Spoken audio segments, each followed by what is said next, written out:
Okay, Dragon Ball Daima episode 12 review. Let me get started. Alright, so this episode was very action-packed as expected. Vegeta went SS3, and I'm kicking it off right there. He goes SS3, and that's the first time in any, major Dragon Ball series that he's actually done that move. I mean, it was assumed that he could do it, and they just pulled the trigger with Daima, which is, it was for the fan service, but not in a way where it was like, it just seemed unnecessary. It seemed like, okay, well, he has this, and this is pre-Battle of Gods, pre-GT, pre-End of Z, so it would make sense that he could pull out a move like this. So it wasn't fanfare or, fan service in the sense that it was, egregious or nonsensical, like kind of like episode of Bardock, or even Dragon Ball Minus to a degree, but it was fan service in the sense that it makes sense for him to pull this transformation out. So, that's what I got to say about that transformation. They also used the same, little camera work that they did for Goku's transformation. I mentioned this in the Easter eggs video, but I want to get into the, real interesting part about this episode, and that's Arinsu's plan and all that stuff going on with, Goma and Deges. So they're finally starting to see Arinsu's plan come to light, and I like how it's starting to go on, but it's like he's just watching it. He doesn't seem like an active participant, almost kind of like Pilaf, which is they're basing this off of the first Dragon Ball series and GT as well. But I want to get into one thing that really makes me think about this arc. This arc, because of the way it's set up, like I just mentioned, Goma seems to be like Pilaf. It also seems it's a combination of mix and mashing of the first arc of Dragon Ball, which also has elements in GT's first arc, but also the last arc of GT. It's like the first arc of Dragon Ball and the last arc of GT with the dragons. And it's actually doing a great job.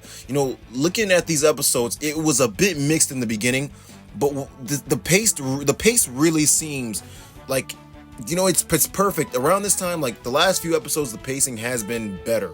I will say that. Like a bunch of those early episodes really could have been melted into just like 1 or 2 episodes, but like all that ship getting stolen, all that stuff kind of bogged the story down. But now it seems like the pace is actually moving at a good rate.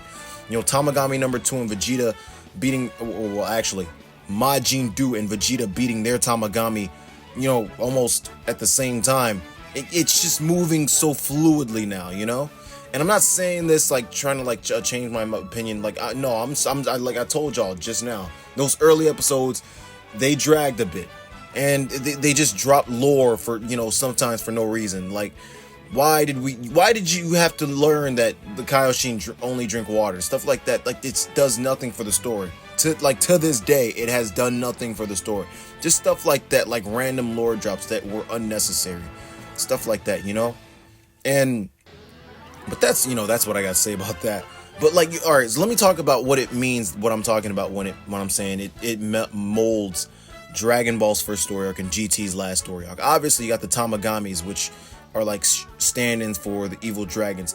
And this is kind of like almost everyone thinks this about that arc. It would have been better off if you had different kind of sects of Dragon Ball characters facing off with different dragons. Like, let's say Goku could take on the 4-star dragon and Vegeta take on the 3-star dragon, stuff like that. But also with Dragon Ball, you got them hunting for the Dragon Balls. It's a very good meshing of that.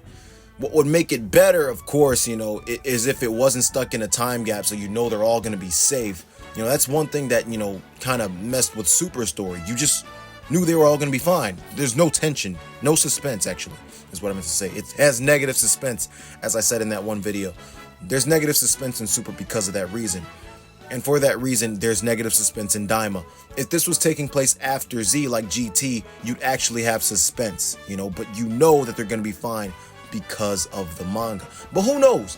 Maybe they might all die. Maybe Toriyama decided to change his mind. He's done that multiple times.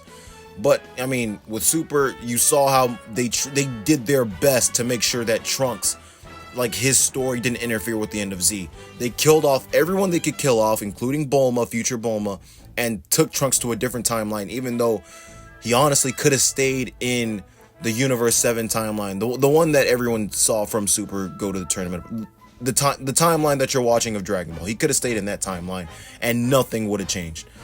So stuff like that, you know what I'm saying? But with this episode, I just went on a tangent. But with this episode, I think it is a step up from 11, so that's good. 13 seems like it's going to be, you know, a more inconsequential episode. I've seen a lot of people saying it was filler. Now, here's the thing about filler. It's not filler. At most, it's padding. But for anything to be filler, it would need to be adapting something to fill in the gaps that the thing it was adapting wasn't filling in. So people commenting, oh, 13 is going to be filler, well, that's just dead wrong. Every time I see that, it just pisses me off. It's just like, you're using that word incorrectly, bro. It's not filler if it's not filling any gaps in. And I understand you want, like, you use it for, like, in terms of the word padding. I understand that. It's just like, it's wrong. Like, Dragon Ball Daima doesn't have a manga, so what is it filling in? You know? And that's just about it. I mean, Neba, he doesn't seem to be evil. He's seeming to be less and less evil. But one person who, you know, I wanted to see more evil in this episode, who once again felt like a non-character in this episode, was Glory Hole. He was a non-factor in this episode once again. I mean, all he did was talk about the ship and then just leave with them in the ship. So once again, it would have been good if he and Arinsu, mid-fight with Vegeta and the Tamagami, updated each other. Imagine that, while Vegeta and Majin DUU were fighting their Tamagamis, Glory Hole and Arinsu, like, FaceTimed each other and like, oh, you know, blah, blah, blah, this is going on. You know, that would have been interesting, you know? And then have somebody wonder, like, what is he doing? And why do I hear fighting in the background? You know, and maybe have someone, hey, what's going on in that fight? Is that another Tamagami? You know, that could have been interesting, but that didn't happen. And they must have something big planned. Also, I posted a short that I'm gonna link to this video, or I might just post in this video, revealing that Neba might actually be the one to summon the dragon Dotorus. So look for that. And that's the episode review. I mean, it was action-packed. It was a good episode. And yeah, look forward to Dragon Ball Daima episode 13 in a new year. I'll see y'all in the next one.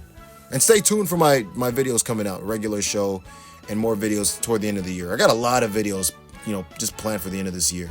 I'll see you on the next one. See the Easter eggs videos as well. All right, see y'all.